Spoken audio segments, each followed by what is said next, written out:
Well, welcome back. A new IMAX movie at the Arizona Science Center is going to be starting, and it sounds so impressive. It's called Astronaut Ocean to Orbit.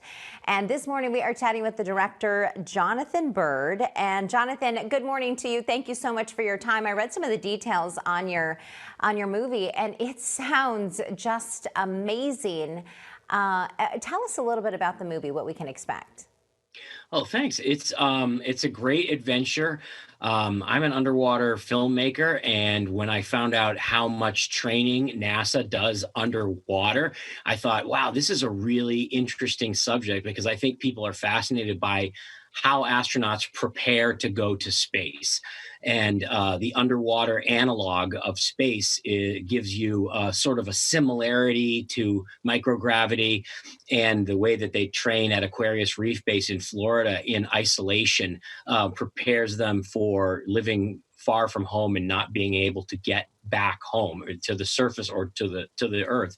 So it's a fascinating topic to me as a space nerd, and It we is. had a lot of fun filming it, and got to hang out with some really fun astronauts, and it's a really great film. You're gonna love it. So what I understand as you are following, we're looking at some of those underwater images right now. There's astronauts who are living underwater as a part of this film. Is it for 10 days? Yeah, a couple of weeks underwater at Aquarius Reef Base in Key Largo to do all kinds of exercises on the sea floor, and it's about practicing being far from home in an alien environment and learning to do things in microgravity. So they spend a lot of time outside, and then at the Neutral Buoyancy Lab in Houston, which you're seeing right now, they train for doing EVAs, for doing spacewalks, and they practice on modules that are full-size replicas of the space station, and it's a very good approximation of microgravity. We are big lovers of space here at AZAM. As you just said, I know you are. Did you learn something new from this as well in terms of what we can learn in the ocean about orbit? You know, it's there's so much to be learned underwater about our planet. Never mind the fact about for orbit, but for sure the astronauts, when you talk to them, they take away a lot of valuable lessons for life in space from these adventures underwater. The biggest thing is that when, for example, when they're at Aquarius for several weeks in the Keys underwater, Hmm. you're super saturated with nitrogen. You actually cannot come to the surface even if you wanted to, because you would have a Oh. very severe case of the bends. So you really are unable to come home quickly, just like if you're in orbit. And there's a mental thing that you get from that.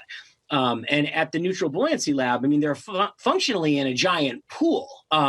But this pool is the biggest pool you've ever seen. It's bigger than a football field, and it's 40 feet deep.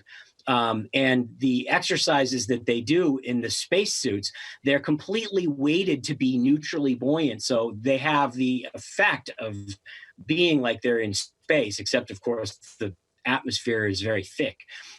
So it's a really interesting way to get a glimpse of space before you actually get there.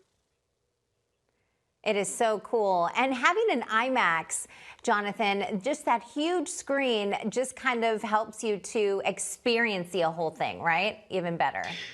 I have to tell you, I have a 16-foot screen in my home theater, and it doesn't Wow. even come close to doing justice to seeing something in IMAX.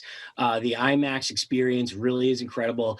And when you sit in the theater and you see this film as big as life, actually bigger than life, you're going to feel like you're right there with the astronauts underwater. It's a great, great experience. Director Jonathan Bird, thank you so much for your time this morning. And what a great feat you've accomplished with this film. We can't wait to watch it at the Arizona Science Center in IMAX. Be well, be safe. Thank you so much for your time.